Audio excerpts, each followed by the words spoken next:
이번에는요 좀 특이하게 캥거루족을 자처하신 어머니께서 엄마가요?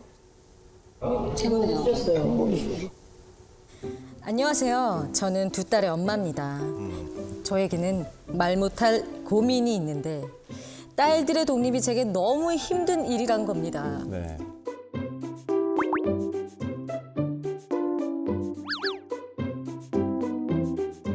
첫째 딸을 분가시킬 때는 극심한 우울증에 시달리기까지 했는데요.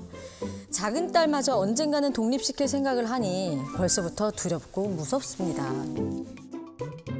언제까지 함께 살 수 없고 서로에게 독립해야 한다는 건 알지만 마음처럼 쉽지가 않네요. 어떻게 하면 좋을까요? 캥거루족을 어머니가 자처를 했어요. 네. 어디 계십니까? 어디 계십니까? 네, 안녕하세요. 예, 수원에서 온 김규인이라고 합니다. 네, 어머니 반갑습니다.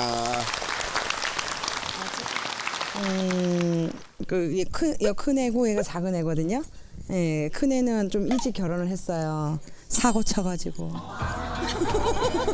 그건 이렇게 다 공개적으로 얘기해도 괜찮아요? 편집하실 거잖아요. 아니요, 저희 안 해요. 안 들어보니까. 그러면 다시 할까요? 아니요, 근데 요즘에는 사실 뭐 결혼을 함에 있어서 혼수를 많이 아니, 준비하시는 아니에요. 그런 개념이 아니고. 아, 그래요. 아, 제가 또 경솔했고. 얘는 작정을 하고. 작정을 하고? 예, 그러니까 집에서 벗어나고 싶은. 그래서 제가 좀 엄격하게 키우다 보니까 아기 만드는 방법도 모르는 줄 알았어요. 어머니 그건 하나님께서 다 알려주십니다.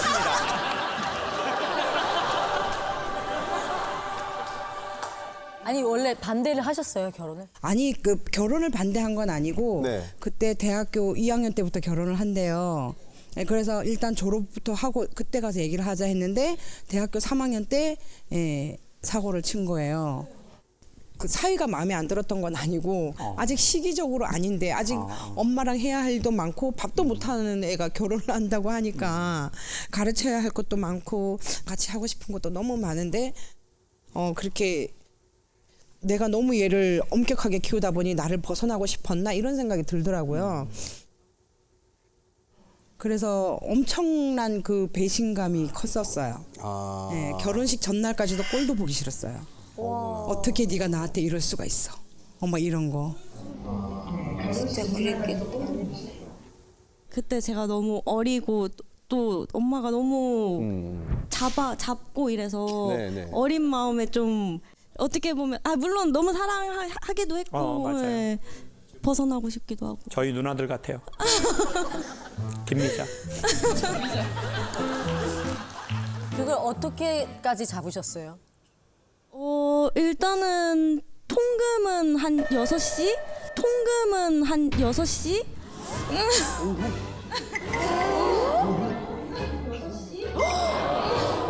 몇 시? 6시? 몇 살에? 오후 6시? 그럼 새벽 6시겠어요. 10시였죠? 행복한 줄 알았어요. 여기 지금 새벽 6시. 6시 아니에요? 오후 6시면 어머니 공무원 퇴근 시간 말씀하시는 거 아닙니까? 더 일찍 퇴근해 집에 갈 수 있네, 그럼. 퇴근하고 집으로 뛰어가야 되는 시간인데. 퇴근하고. 아니 결혼하기 전이니까 학창 시절이잖아. 아니 그 얘기가 아니라 학생이었으니까 통금 시간이 6시고 직장 생활을 한다면 6시가 아니고 6시 반이요? 그리고 방문을 닫아놓는 걸 진짜 싫어하셨어요. 계속 다 열어놔야 되고 이유가 뭐예요? 왜? 한 집안에 있는데 왜 닫아놓냐. 그럼 문을 왜 만들어 그 놨어? 문을 떼놓죠 그냥. 아예. 그래서 문을 떼놨어요.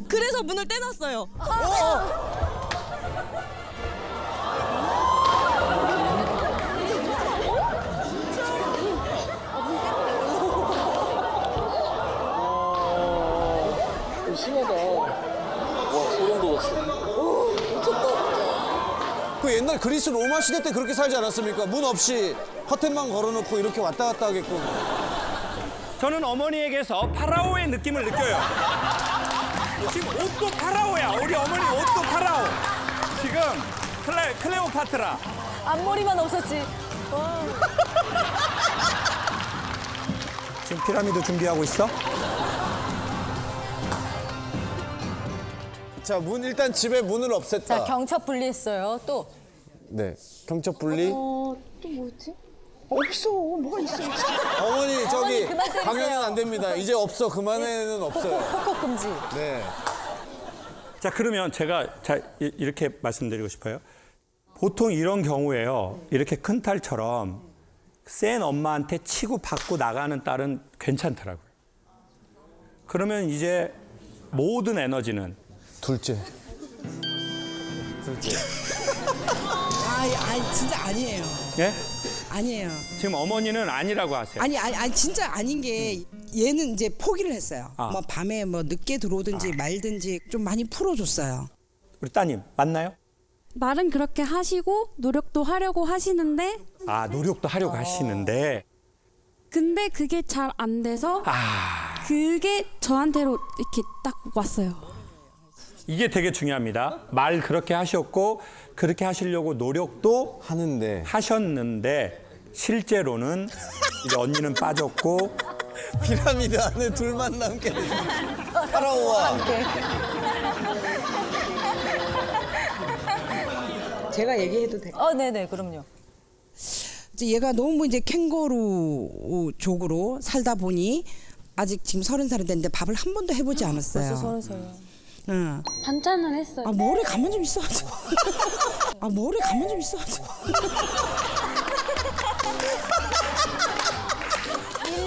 1년 미는데 타격감이 없어.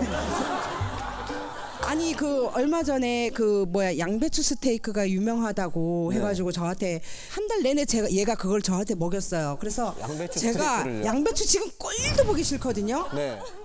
그래놓고 맨날 엄마한테 요리해줬다고 자랑하고 다니는 거예요. 그거 외에는 해준 거 없어요, 진짜로. 네. 네, 뭔 얘기하다 말았지? 뭐 거의 토크 깡패시네. 흐름이 아주 자연스럽게 다른 데로 갔다가 어머니 말씀 충분히 하세요. 막 속이 다 풀릴 때까지. 아, 예. 근데 얘는 4살까지 모유 수유를 했어요.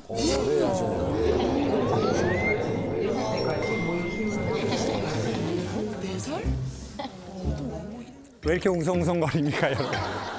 모유 수유해서 왜 이렇게 지금 4살까지 모유 수유했다는 게 놀라운 일이에요?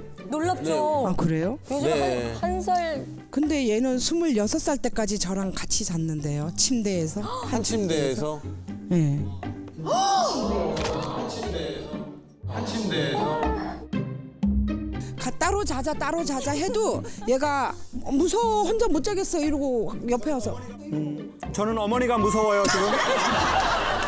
지금 어머니가 많이 무섭습니다. 그래서 얘가 뭐 엄청 내가 큰 결심을 하고 얘를 분가를 시켰어요. 오, 둘째를요? 예, 분가를 시켰어요. 30분 거리에 분가를 시켰는데 괜찮을 줄 알았어요. 그 시간이 너무 힘들었어요. 그래서 3주일 만에 다시 합쳤어요. 3주 만에. 어차피 얘랑 같이 산다고 해도 서로 이제 그 생활 패턴이 다르기 때문에 뭐 밥도 같이 먹는 시간이 별로 없고 그렇긴 한데 그냥 있는 자체가 든든하고 의지가 되고 그리고 얘가 없으면 많이 힘들어요.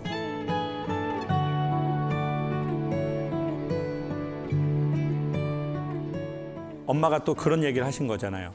엄마는 너 바라보고 산다. 언니 그녀는 나는 걔가 그럴 줄 몰랐어. 진짜 하루에 2번씩 말씀. 하루에 2번씩 하루에. 와, 귀신. 어머니 그럼 혹시 둘째 따님 결혼하게 되면 같이 사시고 싶으세요? 아니 그거는 아니고요. 방금 따님들이 이렇게 따님들이 박수를 치려다가 제가- 어머니가 그게 소리 아니고요. 하네, 소리. 제가 돈을 많이 번다면 같은 건물에서 살고 싶고 같은 건물에서 살고 싶고 어머니 그게 피라미드입니다. 진짜 피라미드를 계획하고 있어서. 피라미드 1층 꼭대기. 어머니 피라미드가 건물 개념이거든요. 5분 거리 안에서 같이 5분 거리 반경 5분 거리. 네, 5분 거리 안에서 얘가 있었으면 좋겠어요. 마음은 좀 있으십니까? 네, 있는데 그 남자 쪽에서 네. 원하지 않을 수도 있어가지고 남자를 아예 안 만나거나 아니면은 엄마를 나쁜 엄마를 만드네 얘가 진짜. 엄마를 나쁜 엄마를 만드네 얘가 진짜. 아, 엄마를 나쁜 엄마로 만들어 금지입니다. 네.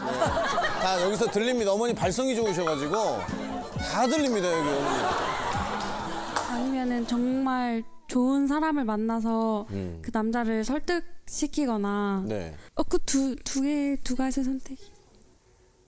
그래서 지금 남자친구 있어요, 없어요? 있었는데 없어요.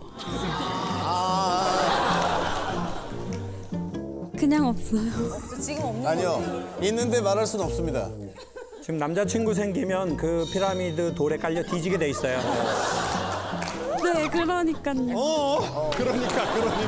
그러니까요. 자, 그러면 제가 이렇게 말씀드리고 싶어요. 어머니가 지금 느끼실지 못 느끼실지 모르겠지만 어머니의 에너지가 이게 엄청 많다는 거 아시죠? 네. 이게 어마어마한 에너지로 아이들을 감쌌을 것 같아요. 네, 맞아요. 자, 지금 느낌이 지금 약간 깜빡 나오려는 느낌 같아요. 네, 맞아요. 지금 눈빛이 너무 좋아. 누군가 알아줬구나. 맞아. 이게 언제부터 시작됐어요? 친구가 그냥 느끼기에. 딱 제가 8살 때 아버지가 돌아가셨는데 딱 그때부터 그런 소리 안 듣게 잘하라고.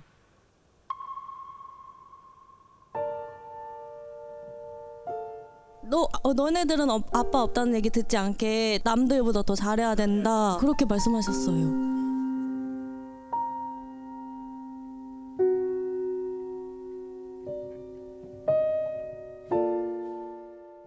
제가 31살 때 얘들 아빠가 돌아가셨어요. 그러니까 얘가 6살, 8살.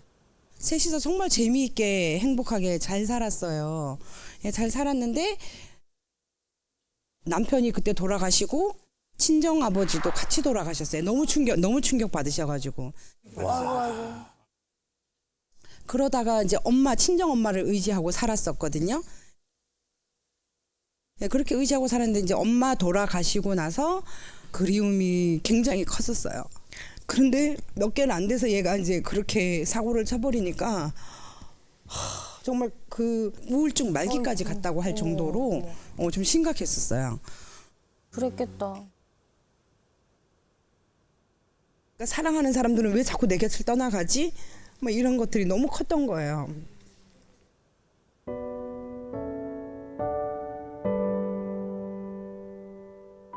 그리고 이제 작은 애만 의지하고 이제 살았던 거죠. 언젠가는 떠나 보내야 되는 아이인데 밥도 안 넘어가고 잠도 또 안 오고.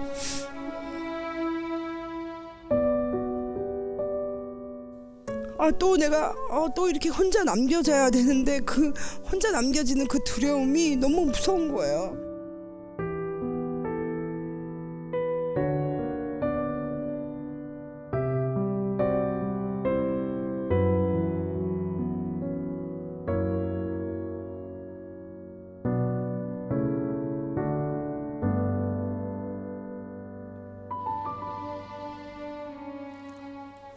근데 사실 우리가 다 이제 어머니도 알고 있고 우리도 얼추 다 이렇게 느끼고 있는 것처럼 진짜 못 놓는 건 둘째 딸이 아니라 돌아가신 내 남편과 내 아버지잖아요. 내 남편도 나를, 내 아버지도 나를. 그러면 우리 안에 뭐가 있냐면 우리 안에는 지금 불안감이 있거든요. 왜? 내가 준비 안 됐는데 떠나면 어떡하지? 얘네들이 날 떠날 거야. 그땐 난 어떡하지? 사람들이 저한테 물어봤어요. 죽음은 무엇이냐?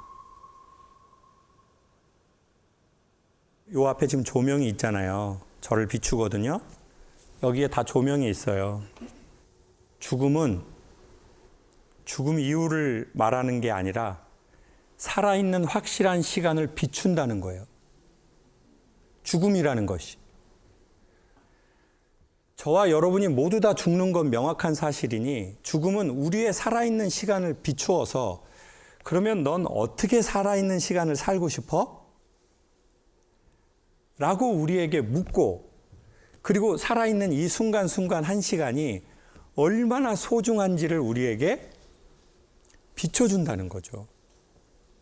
그래서 죽음은 삶을 비추는 빛과 같다는 거죠. 근데 우리는 계속 죽음 이후를 계속 생각해버려. 그렇잖아요. 언젠가는 아이들도 떠나고 내 삶도 떠나는데 그럼 우리는 계속 언젠가 떠나지 못할 삶을 바라보고 아이고 떠날 건데 이러고 살 거냐는 거죠. 미련으로 치면 한도 끝도 없어요. 오늘 이 말을 한다고 칼을 자르듯이 되는 게 아니지만 내 남편과의 관계 정리가 내가 조금 필요한 거잖아요. 제가 소원이 있다면 남편을 진짜 꼭 한번 만나고 싶어요. 그 가끔씩 보면 AI로 죽은 사람이 나타나잖아요. 아, 목소리를. AI 남편이 좀 나타나서 보고 싶어요. 그냥 할 말 아무 말도 하고 싶지 않고 그냥 보고 싶어요.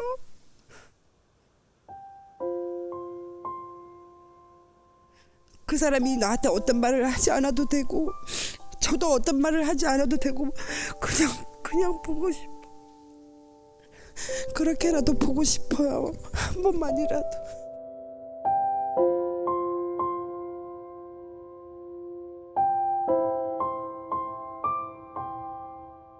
그리고 정말 위험한 순간들이 정말 많았는데 남편이 항상 우리 아이들하고 저를 지켜준다고 항상 믿고 있거든요. 남겨진 저희들도 많이 아팠지만 그 사람도 그 어린 나이에 갑자기 이렇게 셋을 놓고 가는 그 마음이 얼마나 아팠을까 그 생각을 해서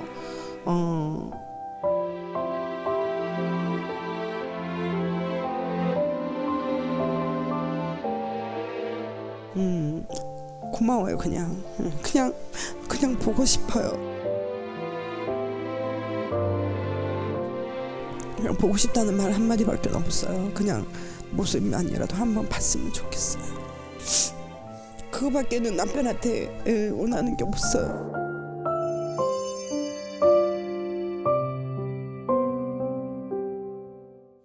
저는 엄격한 부모님 밑에서 자랐습니다. 탈출 방법은 결혼밖에 없다고 생각했습니다. 그렇게 도망치듯 결혼했는데 갈수록 심해지는 제 집착에 가족 모두 힘이 들어합니다. 저는 대체 왜 어떻게 해야 할까요?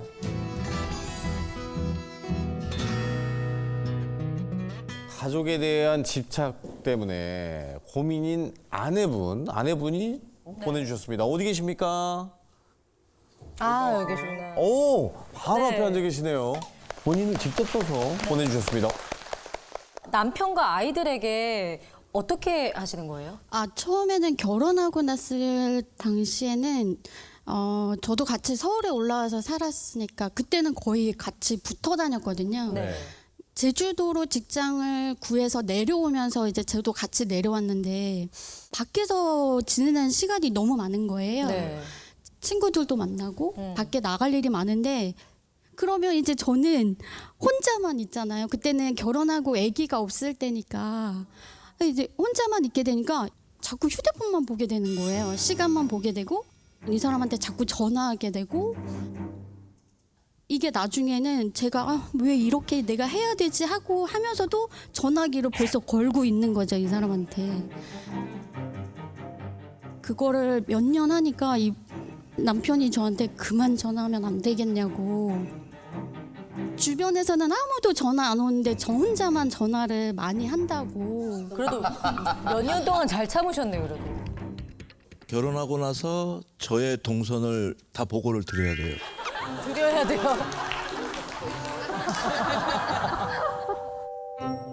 그러니까 어느 정도의 보고를 드려야 됩니까? 그러니까 예를 들어 1차 어디서 먹고 있다. 네. 끝났다. 이리로 갈 거야. 끝나면 이제 갈 거야. 2차 어디고? 예, 이런 거를 전부 해야 돼요. 그러니까 남자들끼리 만나면 뭘 결정할 일이 생길 거잖아요. 그렇죠, 그렇죠. 그러니까 남들은 그래 하자 이건데 저는 또 물어봐야 되니까. 이게 의향을 물어봐야 돼요. 혹시 그러면 애들한테는 어떻게 하세요? 그러니까 지금 제가 아들 하나 딸 하나인데요. 네. 휴대폰을 초등학교 5학년 지나서 사줬거든요. 아침에 갈 때는 제가 있었으니까 하는데 학교 끝나면 끝났다는 그 시간에 전화가 와야 하고 학원에 가면 학원에 도착했다는 전화가 와야 되고 학원에 끝나면 끝났다는 전화가 와야 되고 야, 이거 근데 좀 약간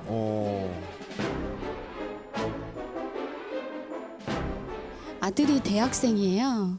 큰아이가 얼마나 답답했는지 고등학교 2학년 되니까 기숙사 들어가서 공부하겠다고 공부를 하고 네. 부산을 가겠다고 해서 원서를 다 쓰고 근데 부산에 가버렸어요 얘는. 근데 올라갔는데도 제가 어떻게 했냐면 집에 들어갔다고 띠리릭 누르는 소리가 날 때까지 통화가 되지 않으면 제가 잠을 못 잤었어요.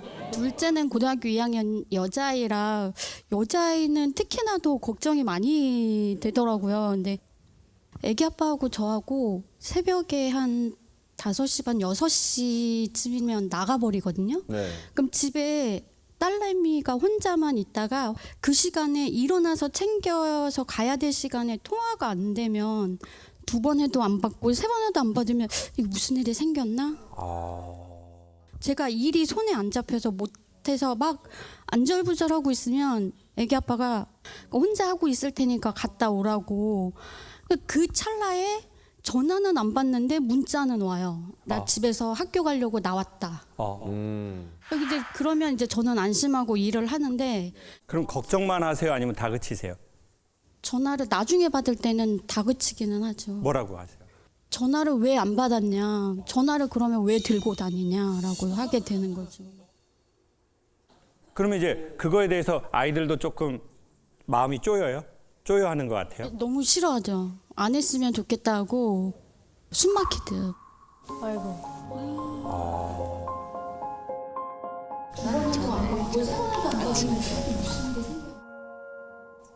계속 확인하고 어디에 있냐 물어보고 어디야? 너 어디야? 요즘 세상이 얼마나 위험한데 엄마 진짜 너무 걱정돼. 엄마 가슴이 졸여서 잠이 안 와. 엄마 너무 불안해 정말. 엄마가 너 진짜 니네들 어떻게 키웠는데 진짜 엄마 너무 불안하다고. 그러니까 이제 애들은 피곤하다 진짜. 나 진짜 엄마 자꾸 전화 오면 나 진짜 이민 가부크라잉. 진짜. 진짜 딸이 이민 가겠대요? 동생이 바로 밑에 여동생이 캐나다 갔거든요. 여동생이 오라고 하니까 정말 가고 싶은 것 같아요. 딸이. 딸은 외국 갈 것 같고요. 캐나다 남자 만나고. 그러면 우리 여성분이 제주도 분이시고 둘 다 제주. 둘 다 제주도 사람? 네네네네. 우리 괜당에 오셨군요. 그럼 아시겠지만 우리가 섬에서 나가고 싶잖아요. 근데 이 섬이라는 게 제주도가 섬이 아니라 삶의 섬이 있잖아요. 내가 어느 날 사방이 다 갇혀 있는 것 같아. 나 이거 너무 답답해. 근데 내가 좋아하는 게 여기 있지 않아. 근데 강제로 내가 여기 있는 거야. 마음의 섬에.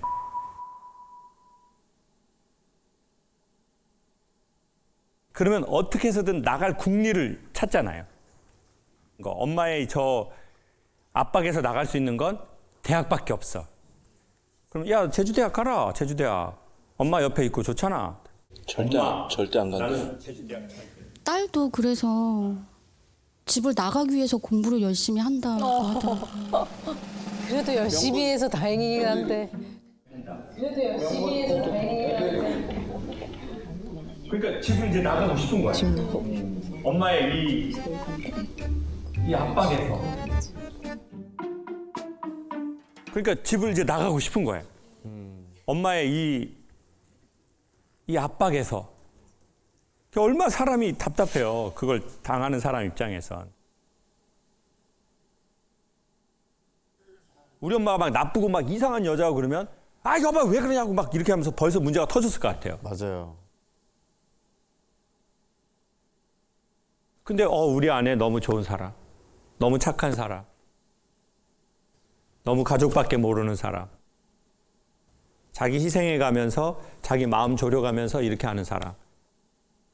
그러니까 남편도 참고 애들도 참고 그러다 이 문제가 계속 쌓여버린 것 같아요. 사랑은 집중이지 집착은 아니잖아요. 집중이 집착이 됐구나.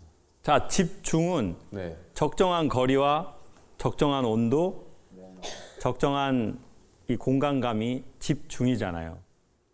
이게 집중이 집착이 됐잖아요. 근데 그 집착은 어디에서 갖고 온 거냐면 소중한 것을 잃을까에 대한 두려움인 것 같아요. 그러니까 우리 선생님이 되게 소중하지 않거나 뭐 나랑 그렇게 그런 관계가 있는 아닌 사람한테는 그렇게는 안 하시죠. 그렇죠? 근데 정말 내가 소중하다고 생각하는 사람들, 내 목숨과도 바꿀 수 있는 그런 사람. 가족이네. 어머니는 이 문제가 있는 걸 어머니에게 조금 있는 걸 알고는 계신 거죠? 네, 그러니까 제가 작년에 여동생 둘에 남동생 하나가 있는데, 근데 제가 막내 남동생하고 17살 차이예요. 터울이 어마어마하네요. 네, 그러니까 그러다 보니까 네가 잘하면 동생들이 다 너 보면서 따라 할 거다. 저한테 하는 말들은 그런 말들이었어요. 네가 작년대. 네. 그래서 저를 좀 많이 이렇게 하셨던 것 같기는 하거든요. 학교를 끝나면 집으로 바로 가야 했고요. 네. 학교를 졸업을 하고 직장을 다녀도 회사 사람들하고 커피 한 잔을 마실 수가 없었어요. 아, 회사원인데도요? 네, 그러니까 거기에서 그 사람들하고 하루 종일 있었는데 회사 끝나고 난 다음에 무슨 할 얘기가 다시 있겠냐. 버스가 조금 늦게 올 때도 있는데 삐삐해서 이제 계속 불이 나는 거죠, 집에. 빨리 오라고 진동이 계속 울리는 거예요. 네, 네. 제 엄마가 제가 22살 때쯤 돌아가셨거든요.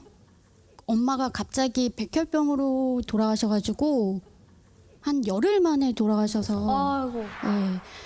근데 그러다 보니까 네. 아이고.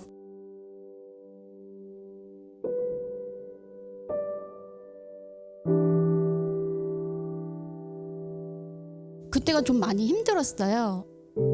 그때 당시에 아빠는 저희가 어리니까 저희는 못 가게 하시고 아빠만 급하게 서울로 올라가셨는데 갑자기 돌아가셔서 그냥 저희는 보지 못하고 여기서 그냥 다시 장례만 치르고.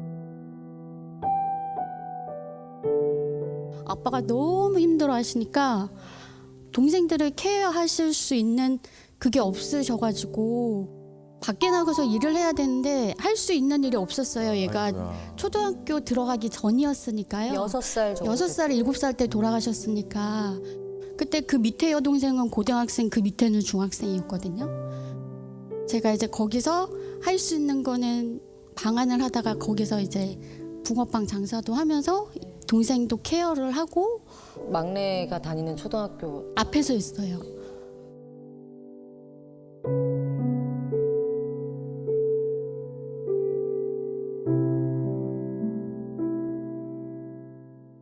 전에 일본에 한번 여행을 갔는데 그때 동경에서 지진이 난 거예요. 저는 집이 흔들리는 걸 태어나서 처음 느꼈거든요. 근데 집이 진짜 통으로 흔들리더라고요. 와. 그러니까 마치 이건 지진 같은 거거든요. 늘 엄마나 아빠라는 이 땅은 이렇게 있는 거잖아요. 나의 어머니, 나의 뿌리가 10개월 만이 아니고 10일 만에 갑자기 돌아가셔 버린 거예요. 내가 감당할 수 없는 나이에. 그러니까 22살에 나는 엄마가 된 거야. 벌써 애가 있는. 그리고 그 애가 다니는 학교 앞에서 나는 붕어빵 장사를 한 거예요. 그러니까 이때 생긴 이 트라우마가 있어요. 이 불안감이. 그러니까 나하고 소중하다고 생각하는 사람은 계속 체크하는 거죠. 어디야? 걱정하니까 빨리 연락해. 엄마 잠 못 자. 엄마 뒤져.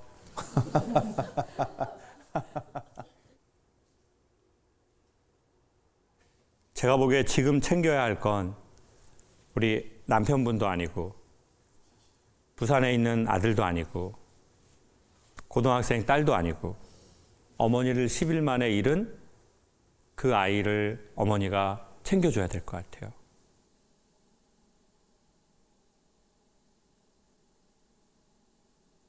그때 그 22살짜리 윤주는 꿈이 뭐였어요?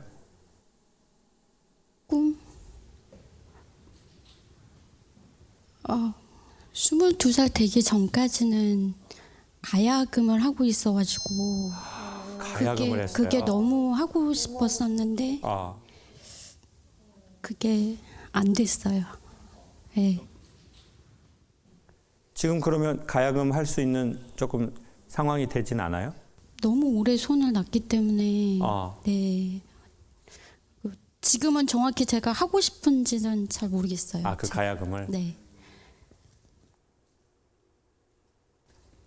그래도 뭐든 해봅시다. 그게 가야금이든 검은고든 탬버린이든.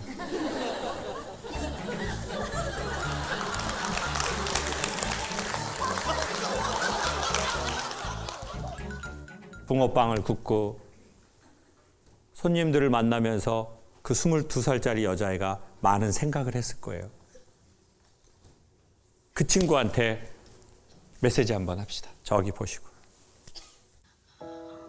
너무 갑작스러운 일 때문에 내가 하고 싶었던 걸 많이 내려놓았고 모든 걸 다 동생들한테 양보하고 동생들만 보면서 참 많이 고생 많았다.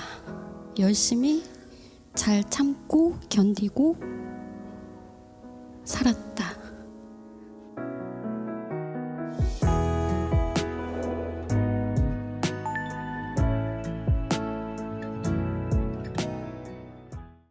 오직 저만을 바라보는 저희 엄마를 고발합니다. 오빠에게는 관심 제로! 딸만 너무 좋아해서 커플룩도 입고 싶어하고 작은 일에도 질투하고 평일, 주말 상관없이 모든 날을 함께 하려고 합니다. 딸만 너무 좋아해서 엄마의 과도한 사랑이 부담스러운 저. 제가 잘못된 걸까요? 어디 계시죠? 아, 네, 앞에. 근데 이 매력적인 누님의 사랑이 우리 따님이 이제 약간 부담스러우시다고. 제가 아이들이 좀 어려요.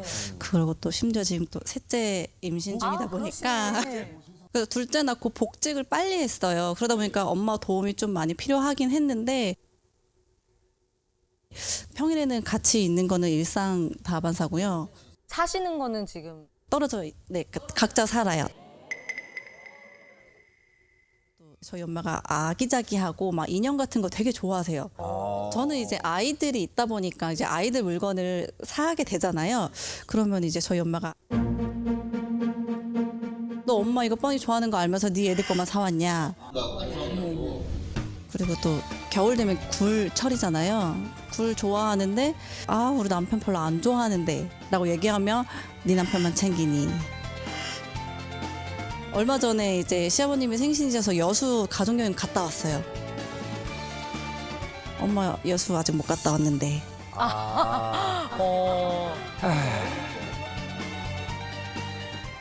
근데 왜 이런 집착 같은 걸 하시는지 여쭤보고 싶은데.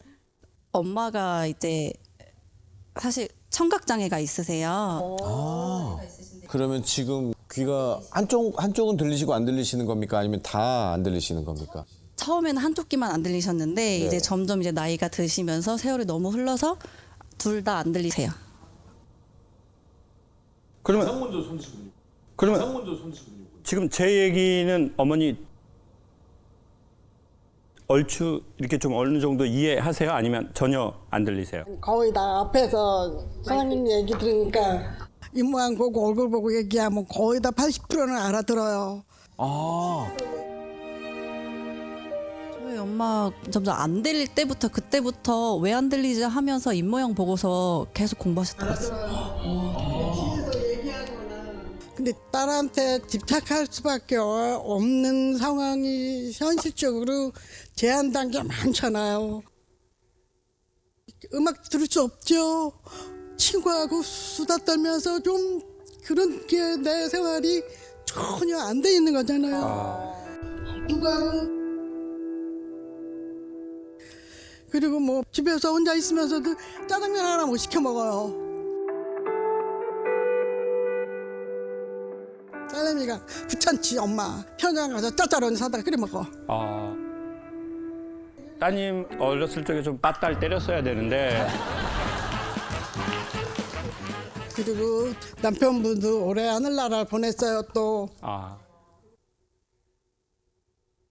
그냥 너무 이게는 평범한 사람들이 외로움보다 나는 2배, 3배 그냥 살아있는 영혼, 뭐 죽어있는 영혼이라고 말해도 그냥 시체 그냥 살아있는.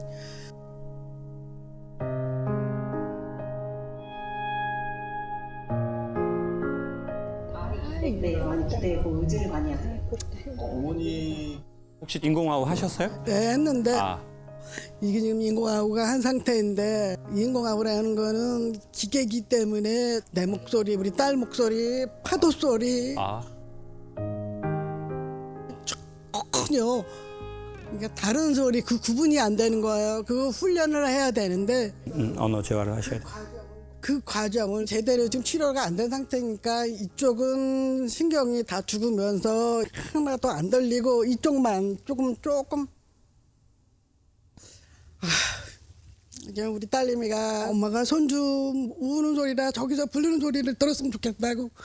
돈이 중요한 게 아니니까 병원 다니면서 상담도 받고 했는데요.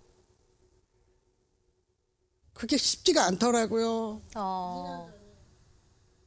우리가 나이가 먹으면 점점 지청력 떨어지듯이 내가 이렇게 긍정적으로 생각하고 나 그냥 엄마가 안 하고 살면 안 되겠냐 하고 포기했어요. 근데 어머님 지금 아드님도 계시잖아요. 오빠한테 전혀 관심이 없어요. 사실 할아버지가 많이 폭력적이셨다고 들었어요. 그러면서 이제 남동생이 있는데 그 둘을 많이 보호해야겠다는 생각에 그걸 다 엄마 혼자서 겪으셨나 봐요.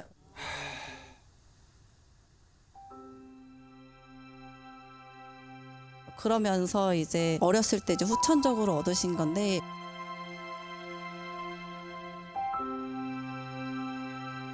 그래서 이제 그 가정에서 벗어나고 싶었고 새로운 가정을 꾸렸는데 또 저희 아빠가 가장으로서 정말 빵점도 아닌 마이너스였어요, 완전.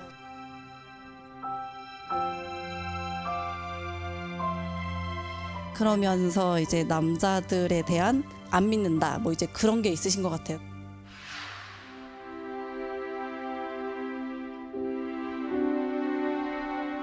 제가 보기에 내 남편도 내가 원하는 만큼의 그 정서적 교류가 없는 채로 돌아가셨고 또 나를 너무 속상하게 했고 그러면 이제 아들도 저 똑같은 놈인 것 같고 그러면 이제 나를 가장 잘 이해해 줄 수 있는 건 내 딸밖에 없는 것 같고 그러면 딸한테 나도 모르게 의지하고 뭘 하다 보면 근데 딸도 이제 본인도 아이들도 많고 힘드니까 엄마 근데 나도 힘들어 안 해주려고 안 해주는 게 아니잖아. 그러면 또 엄마 너 어떻게 엄마한테 이럴 수가 있어? 엄마 귀도 안 들리고 엄마 뭐 시켜 먹지도 못하는데.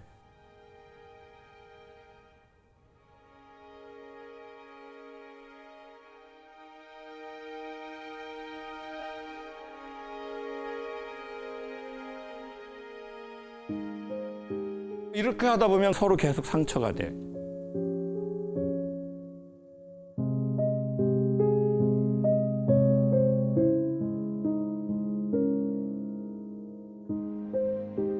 그래서 이 모든 문제가 해결되려면 어머니의 귀가 최대한 들릴 수 있는 만큼 들려야 되거든요. 저희 아버지가 인공호흡 수술을 하셨잖아요. 그 아버지 70년 만에 소리 들으셨어요. 옷을 와 소리가 들리고 못할 대로 소리가 들려서 좀 주셨다고. 네. 그래서 저희 아버지 한 대를 제가 거기 담당자님을 친절하게 소개를 해드릴 테니 상담을 일단 쫙 받아보시고 할 수 있다면 돈이 들어가든 귀찮고 피곤하더라도 하시자. 왜냐면 이거 어머니가 한 살이라도 젊었을 때 해야 되거든요. 그게 좋아져야 음악도 듣고 춤도 추고 나머지 생활과 따님과의 이 관계가 좋아진다고요. 네.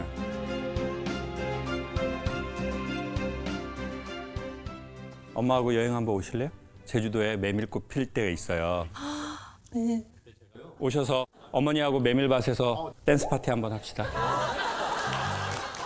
혹시나 뭐 두 분들 시간 되시고 그러면 저는 무조건 갈 거예요. 댄스 파티. 메밀 댄스 한번. 어머니랑 저랑 댄스 파티.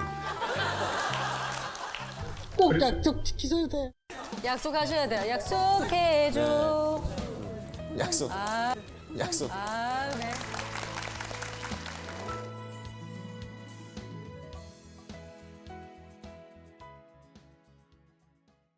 저는 두 아이의 새엄마입니다.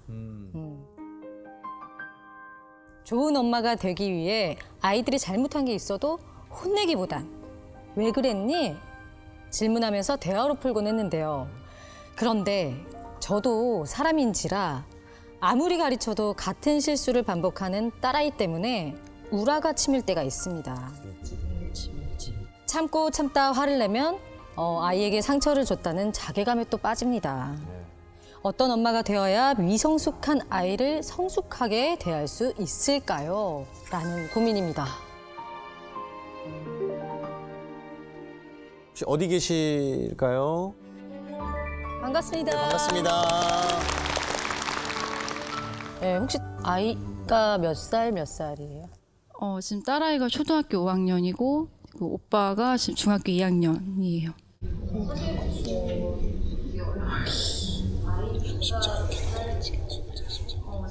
근데 저희 딸아이가 ADHD랑 그리고 경계성 지능 장애가 있어요. 네. 그리고 오빠도 마찬가지로 ADHD에 경계성 지능 장애가 있는데 근데 아이들의 친엄마가 좀 방임을 많이 했었어요.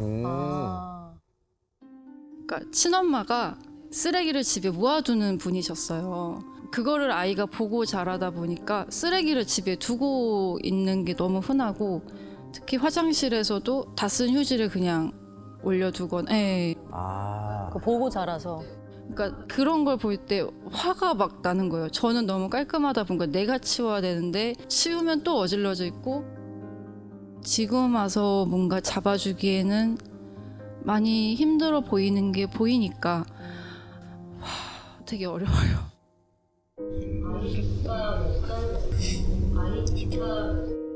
근데 남편이 그래도 많이 도와주고 같이 편 들어주고 도움이 많이 되기는 해요. 쉬운 결정도 아니셨을 것 같아요. 저도 이제 이혼 가정에서 자랐었거든요. 근데 만난 남편이 아이들이 있다는 거예요. 제가 항상 어렸을 때 엄마를 기다렸던 게 생각이 나니까 이렇게 혼자 사는 것보다는 좋은 엄마로서 아이들을 키울 수 있지 않을까라는 생각에 너무 반가웠었어요. 그래서 아이가 있다는 게 더 좋았었어요. 엄마로서 진심으로 미안하다고 말할 수 있지 않을까. 그 결혼하기 전에 저도 결혼을 했었거든요. 그래서 저도 아이들이 있어요.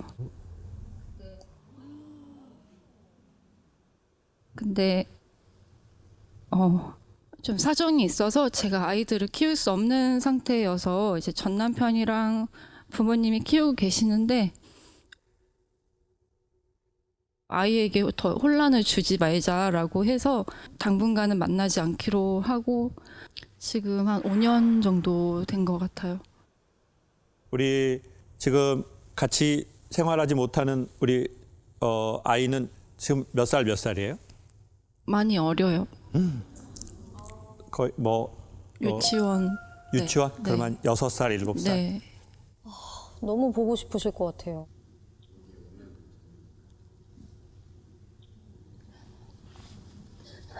잠시만요.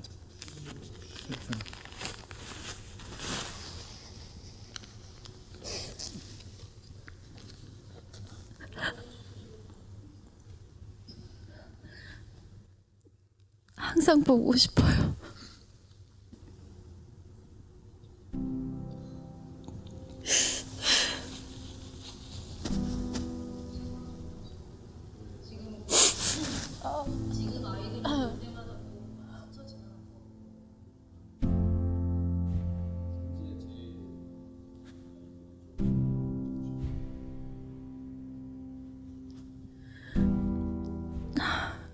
지나가는 아이들을 볼 때도 아이들이 엄마라고 부르면서 손을 잡고 엄마 손을 잡고 갈 때 정작 내 아이들은 엄마라고 부르면서 손 잡을 사람이 없다는 게 너무 가슴이 아팠었어요. 그리고 나는 여기서 우리 아이들한테 엄마 역할을 하고 있는데 정작 내가 낳은 아이들은 엄마가 없어서 그게 너무 미안하고 그게 정말 미안해요.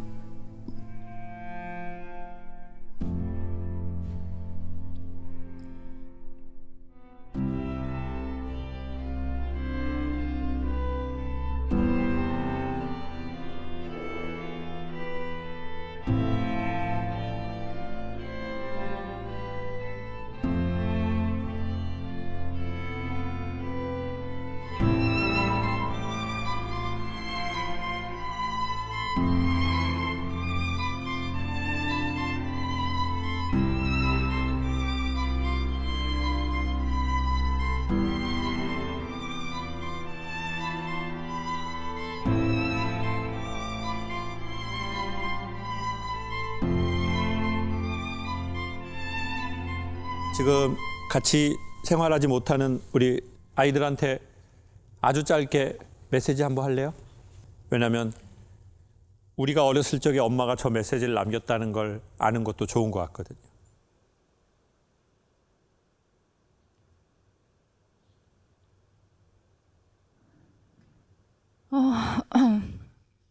엄마 여기 있어.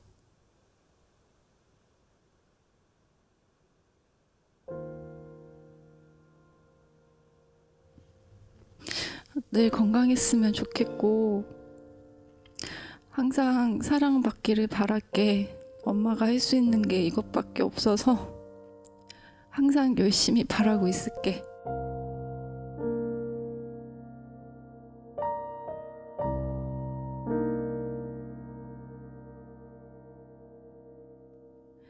소중한 너희들을 항상 사랑하고 있다는 게 전해졌으면 좋겠다. 미안해.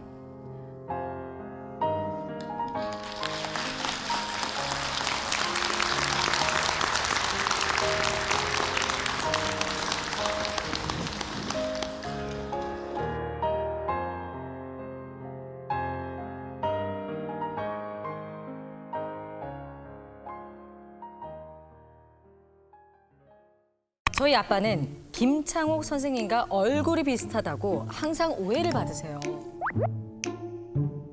한 번은 길 가다가 모르는 사람이 형제 중에 혹시 유명한 사람 있어요? 라고 물어보셨다고 하더라고요. 우리 아빠 정말 아니, 나도 뭐야? 아까 계속 저도 거슬린 분 한 분 계시거든요. 상당히 거슬려요. 어유 선생님 옆에서 키도 똑같아, 바로 옆에서. 키도. 키도 머리 비슷하시네. 스타일 다 똑같아. 그리고 모질도 비슷하시고. 자, 하나 둘 셋 하면 여러분 공개하겠습니다. 갑니다. 하나, 둘, 셋, 셋.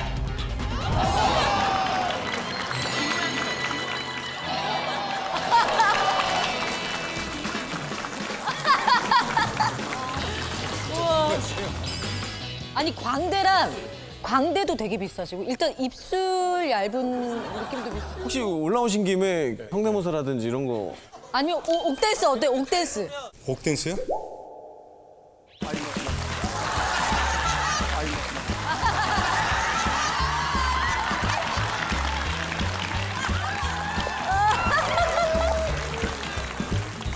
와 너무 비슷해.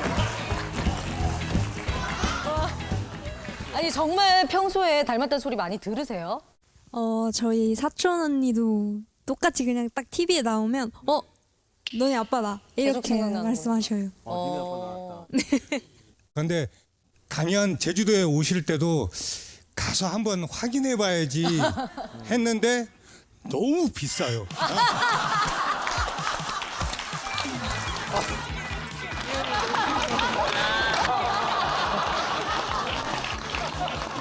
이거 생각지도 못한 전개인데요?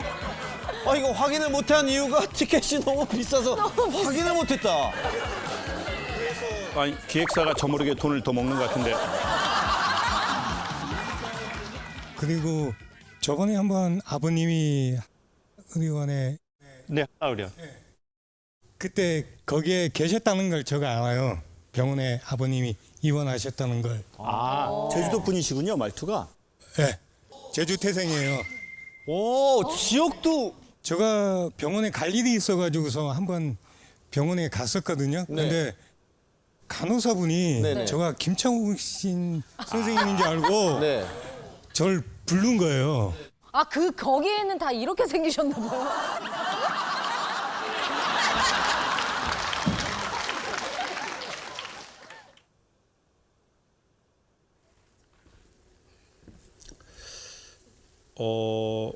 아까 이렇게 몇 번 이렇게 눈이 마주치거나 얼굴 뵀는데 이제 뭔가 이렇게 탁 걸리는.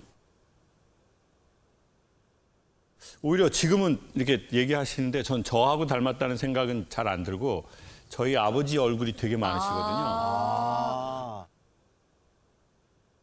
그 아버님이 그 병원에서 돌아가셨거든요. 선생님 말씀하신.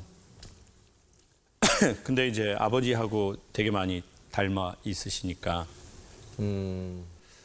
근데 이제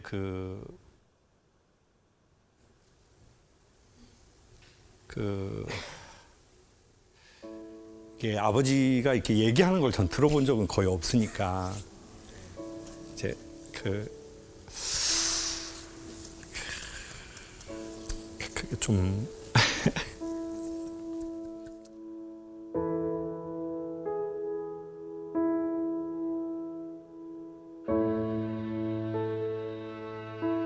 초등학교 다니고 중학교 다니고 그럴 때 이제 전 아버지하고 이제 그런 어떤 대화는 해본 적이 없으니까 뭐 그 먹먹함이라고 해야 되나 그게 뭐 원인을 알 수 없는 깊은 어둠 그냥 블랙홀처럼 이제 아버지라는 존재는 좀 저한테 그런 스타일이거든요. 아무것도 잡히지 않는 깊은 어둠.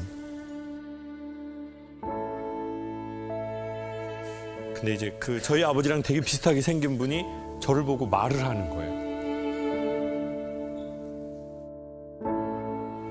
그러니까 그냥 뭐 단순히 뭐 닮았다 뭐 이런 게 아니라 제 생각엔 엄마 아빠 싸우는 걸 본 거는 불안함이었지만 아버지의 존재가 계시나 안 계신 거에 대한 것은 불안함과는 다른 감정이었던 것 같아요.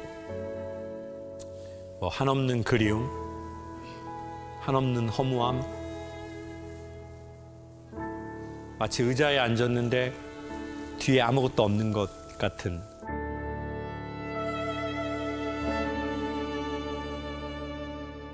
그런 게 이렇게 먹먹하게 느껴지는 거죠. 그 먹먹함과 뭐 언어로 정리될 수 없는 그런 게 있어서 눈물이 안 날 것 같다 나고 날 것 같다 안 나고.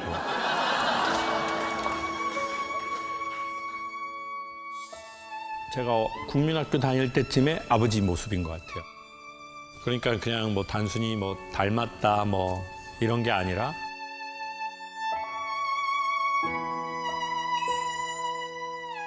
그러니까 이런 그 감정 상태가 이렇게 엄청 생경한 거죠. 이렇게 경험해 본 적이 없으니까.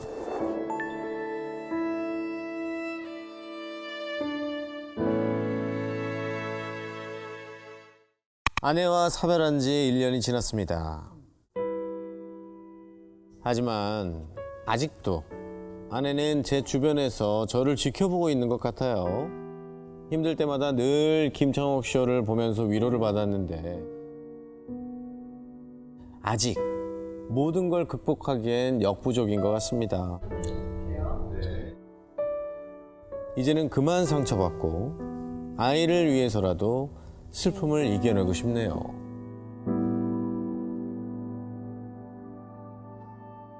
어디 계시죠? 자, 네, 반갑습니다.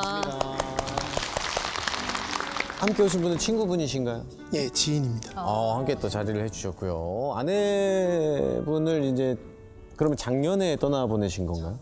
작년 10월 24일 날 보냈습니다. 질병으로 하루아침에 보냈어요. 와이프 보내고 정말 한 3개월 동안은 좀 안 좋은 생각까지도 했었어요. 근데 그때 딱 두 가지가 저를 살리더라고요. 하나는 애기였고요.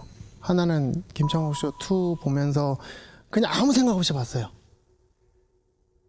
웃기도 하고 울기도 하고.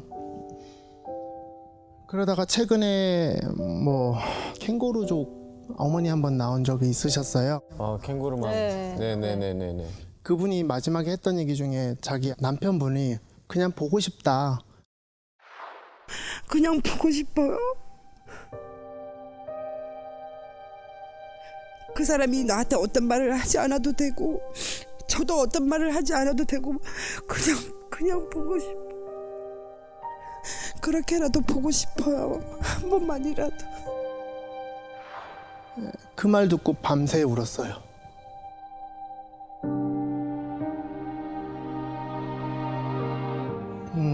와이프가 이제 항암을 1차 할 때 8개월 하고 2차 전이되고 8개월 정도 했어요. 네, 아유 고생하셨네요. 그리고 나서 의사 선생님이 한 달, 뭐 3개월, 한 달 이렇게 선포를 해주시더라고요. 그러면서 그때 선택하라고 하시더래요. 호스피스 갈래? 아니면 집에 가서 그냥 마지막을 보실래요? 그래서 저는 그래도 마지막 희망을 좀 붙잡고 싶어서 그때 한참 뭐 자연치유 뭐 이런 게 많이 있더라고요. 자연치유 하겠다고 이제 갔는데 그때 거기 가서는 밤에 화장실도 제대로 못 가니까 제가 맨날 안고 가고 화장실 안에서도 제대로 앉아있지 못하니까 제가 안아서 볼일 다 하고 샤워할 때도 못하니까 제가 샤워하고 씻기고 그러면서 보냈어요. 근데 이제 와이프가 제 전이 되고 저희가 이사를 한번 했었는데 이사할 때 몸이 안 좋으니까 아는 지인분 집에 잠깐 하루 묵었어요. 근데 그분이 나중에 저한테 한마디 하더라고요. 와이프가 아들은 걱정이 안 된대요. 근데 내 남편 어떡하냐고. 저 사람 어떡하냐고. 그 얘기를 하더래요.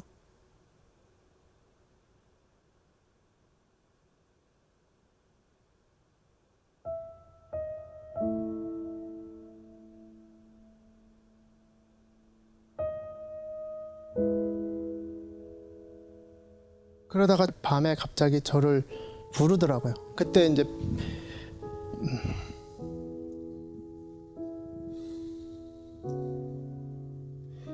마지막에 폐암 때문에 말 한마디를 못했어요. 한 3일 동안은.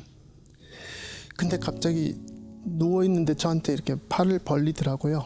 그래서 왜 안아줘? 그랬더니 끄덕이더라고요. 그래서 이제 딱 안아줬는데 안아주니까 갑자기 귀에다 대놓고 한마디 하더라고요.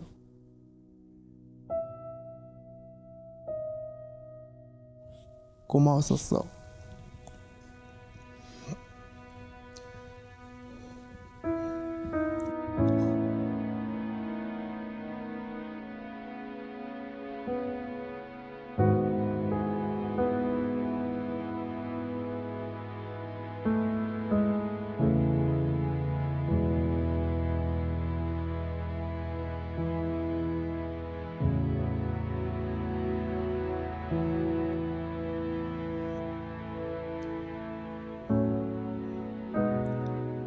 그 얘기하고 다음날 아침에 도저히 안 돼서 호스피스를 데려갔는데 제가 같이도 못 갔어요. 왜 그러냐면 호스피스 갈 때 간단한 짐을 가져오라고 그러더라고요. 그래서 저는 제 차로 따로 챙겨가지고 뒤에 출발을 했어요.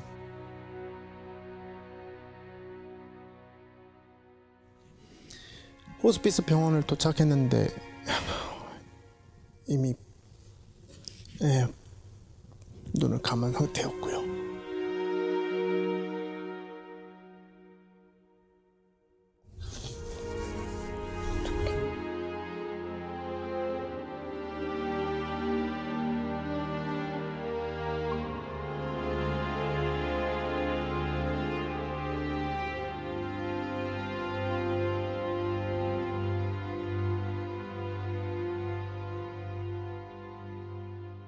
언제 제일 우리 아내가 생각나고 좀 보고 싶고 그리우세요?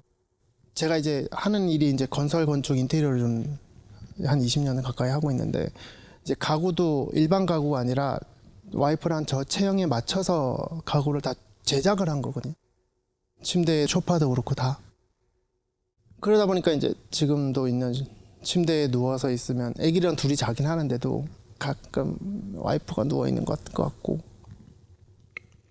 침대에 누우면 와이프가 제일 많이 생각납니다. 그리고 오늘도 애기 재우고 저도 잠이 잤는데 아니야 다를까 밤에 부인이 나타나더라고요.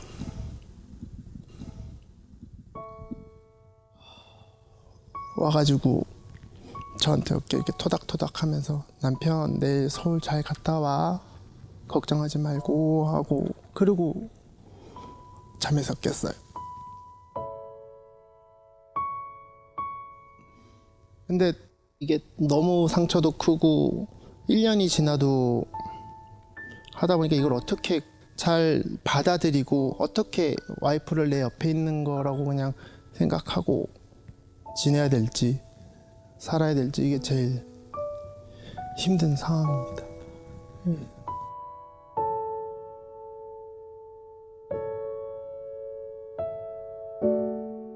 일단은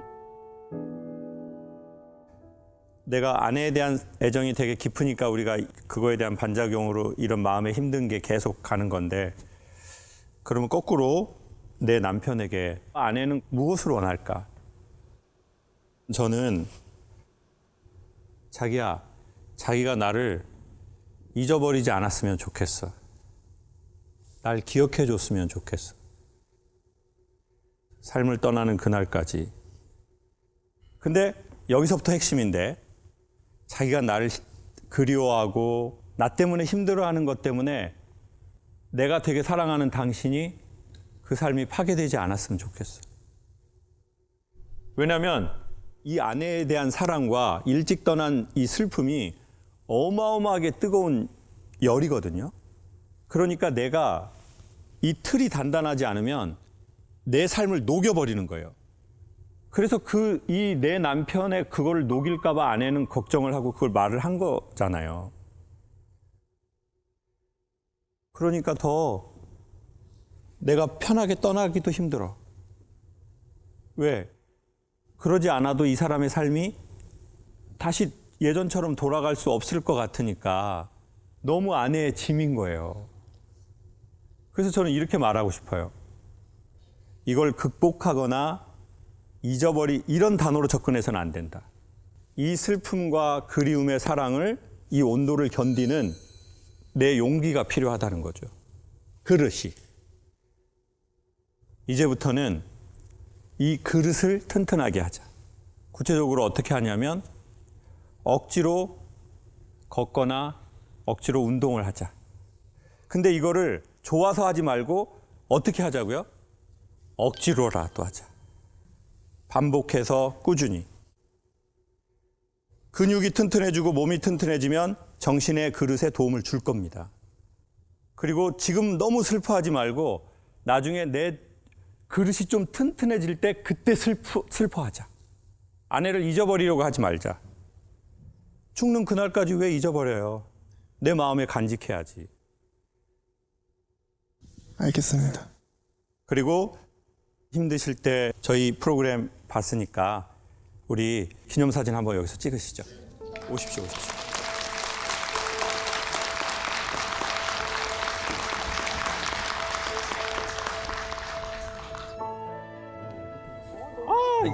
너무 예쁘다. 너무 예쁘네요. 네.